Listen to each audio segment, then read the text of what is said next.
Assalamualaikum warahmatullahi wabarakatuh. Kali ini kita kembali lagi mempelajari pembelajaran program linier, yaitu mengenai riset operasi. Nah, pada kali ini kita akan membahas yaitu pada bab 5 mengenai persoalan transportasi dengan menggunakan metode MODI.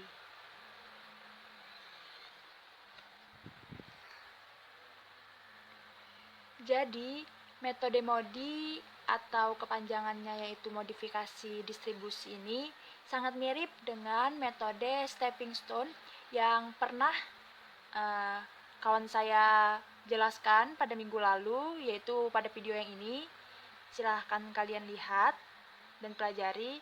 Nah, bedanya metode MODI ini lebih efisien dalam menghitung indeks perbaikan sel yang kosong. Nah, jika kita ketahui pada metode stepping stone yang sebelumnya itu, di sana untuk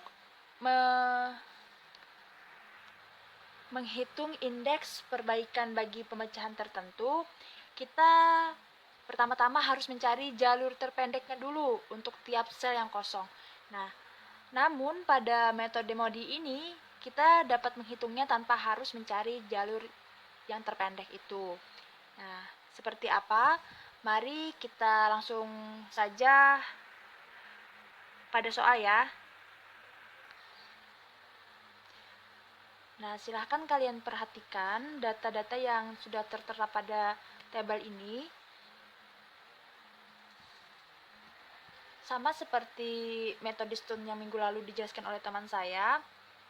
Jadi di sini ya ada KJ yang mana ini adalah untuk menyatakan nilai pada kolomnya.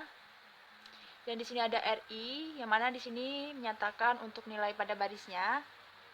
Dan di sini kita nyatakan dengan CIJ yang dimana ini adalah biaya transportasi atau biaya dalam sel. CIJ, C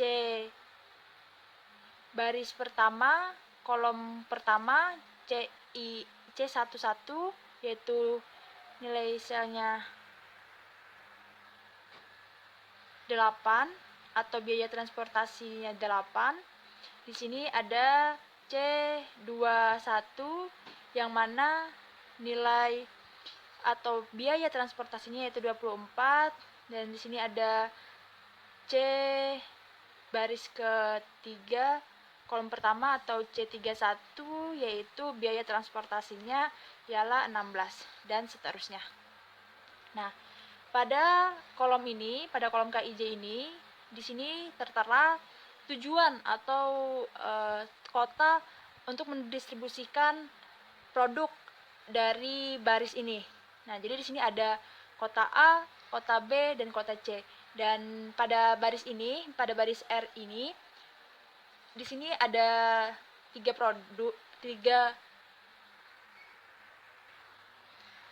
pabrik, maksud saya, ini pabrik ya maksud saya. Jadi di sini ada pabrik W, pabrik X, dan pabrik Y. Nah, yang mana kemudian pada pabrik W ini dia menyediakan atau penawarannya yaitu sebanyak 56 unit atau 56 barang. Dan pada pabrik X ini penawarannya ialah 82 unit atau 82 barang. Dan pada pabrik Y ini menyediakan 77 penawaran atau 72 unit. Nah, sedang untuk kota tujuannya masing-masing, pada kota A ada permintaan sebanyak 102 unit atau 102 barang. Nah, sedangkan di kota B ada sebanyak 72 permintaan, dan pada kota C ada sebanyak 41 permintaan. Nah, selanjutnya kita akan melakukan pengalokasian dengan metode NWCR ya. Nah, jadi kita ketahui di sini pabrik W itu hanya memiliki 56 penawaran. Sedang pada kota A ini kita ketahui kita harus memenuhi nih permintaannya yaitu sebanyak 102. Jadi di sini jadi di sini pabrik W telah mendistribusikan sebanyak 56 ke kota A. Jadi di sini penawarannya sudah habis ya. Selanjutnya di sini masih tersisa 46 penawaran lagi, 46 permintaan lagi ya yang masih tersisa untuk di kota A. Jadi kita harus penuhi lagi dengan mendistribusikan pabrik X ini ke kota A, yaitu bisa dilihat pabrik X ini memiliki penawaran 82. Nah, sedangkan untuk memenuhi permintaan di pabrik di kota A ini, kita tinggal atau sisanya 46 permintaan lagi. Jadi di sini bisa kita tulis. Nah, 46. Sehingga untuk kota A ini sudah terpenuhi. Permintaannya sebanyak 102. Sini kan tadi tuh udah didistribusikan di sebanyak 46. Berarti di sini sisanya 82 dikurang 46 yaitu 36 ya.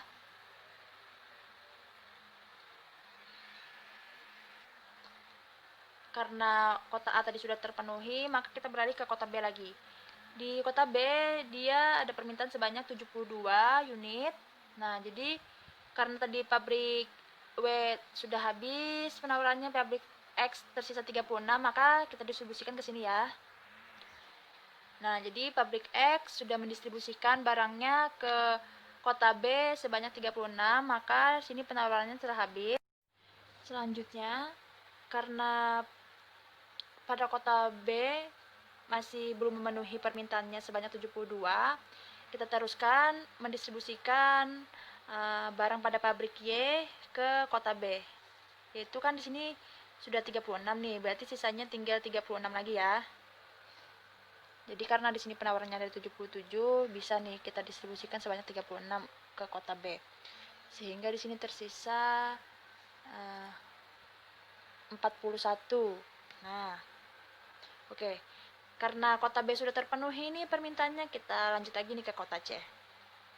Nah, tadi kan di sini penawaran pada pabrik B sudah habis. Selanjutnya pabrik X juga sudah habis. Nah, sekarang masih tersisa yaitu penawaran dari pabrik Y sebanyak 41. Jadi dapat kita distribusikan ke kota C. Nah, karena kota C ini sudah terpenuhi ini permintaannya sebanyak 41, maka sudah selesailah pengalokasian barang-barang dari pabrik pada kolom ini ke kota-kota pada baris ini. Maksud saya pabrik pada baris ini ke kota pada kolom ini. Nah, seperti itu. Selanjutnya langkah kedua yaitu menentukan nilai baris dan kolomnya. Nah, seperti apa? Kita bisa menggunakan rumus ini ya.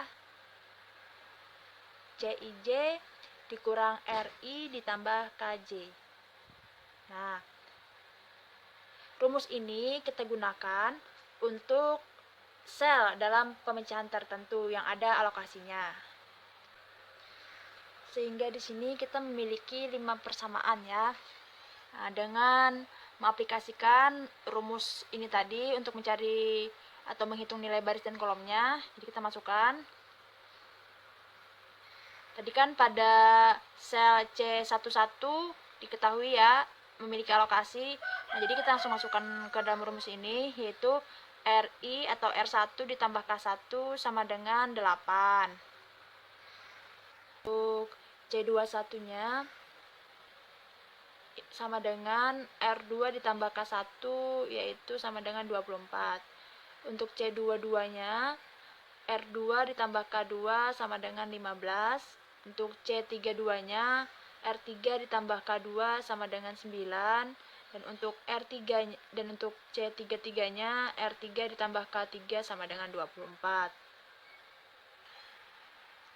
Nah, bisa kalian lihat ya pada tabel. Di sini ada C11, C21, C22, dan C32. Dan di sini ada C33. Selanjutnya, untuk kita dapat mendapatkan pemecahan tertentunya, kita tentukan nih R1-nya sama dengan 0. Jadi bila R1-nya itu sama dengan 0, maka dengan persamaan yang tadi ya, yang di atas ini, nah, kita masukkan, kita substitusikan nilai R1-nya, maka didapatkan K1-nya sama dengan 8. Selanjutnya, karena tadi K1-nya sama dengan 8, didapatkan pula R2-nya sama dengan 16. Nah, karena R2-nya tadi tidak didapatkan pula sama dengan 16, maka kita peroleh 2, kita peroleh K2-nya sama dengan -1. Selanjutnya, karena K2 tadi didapatkan -1, maka kita dapat peroleh R3-nya sama dengan 10. Dan kita substitusikan R3-nya, maka didapatkan K3-nya sama dengan 14. Nah, nilai-nilai yang telah kita dapatkan tadi kemudian akan kita letakkan nih pada baris dan kolom pada tabel ini ya. Dia akan kita letakkan di sini. Nah, ini tabel yang sudah kita letakkan nilai-nilai baris dan kolomnya ya. Bisa dilihat. R1 sama dengan 0, R2 sama dengan 16, R3 sama dengan 10, K1 sama dengan 8, K2 sama dengan -1, dan K3 sama dengan 14. Nah, langkah kedua telah selesai. Selanjutnya kita ke langkah ketiga, yaitu menghitung indeks perbaikan. Nah, adapun untuk rumus yang kita gunakan ini ya, bisa dilihat indeks perbaikan sama dengan CIJ dikurang RI dikurang KJ. Nah, bila hasilnya kemudian kita dapatkan negatif, maka perbaikan masih dimungkinkan. Nah, tapi bila semua indeksnya sudah non-negatif, maka pemecahan optimal telah kita peroleh. Nah, pada tabel ini kan kita ketahui ada 1, 2, 3, 4. Nah, ada 4 sel yang kosong. Nah, sel inilah yang akan kita evaluasi, yaitu dengan menghitung indeks perbaikannya. Oke? Nah, untuk menghitung indeks perbaikannya, kita bisa menggunakan formula yang ini. Langsung saja. Untuk indeks perbaikan 1, 2, yaitu pada sel kosong baris 1 kolom kedua ini, sama dengan C12 dikurang R1 dikurang K2 sama dengan 4 dikurang 0 dikurang -1, yaitu sama dengan 5. Selanjutnya, indeks perbaikan pada sel kosong 13 ini sama dengan C13 dikurang R1 dikurang K3 sama dengan 7 dikurang 0 dikurang 14 sama dengan -7. Lalu untuk indeks perbaikan 23 sama dengan C23 dikurang R2 dikurang K3 sama dengan 16 dikurang 16 dikurang 14 sama dengan -14. Yaitu selanjutnya indeks perbaikan pada sel 031,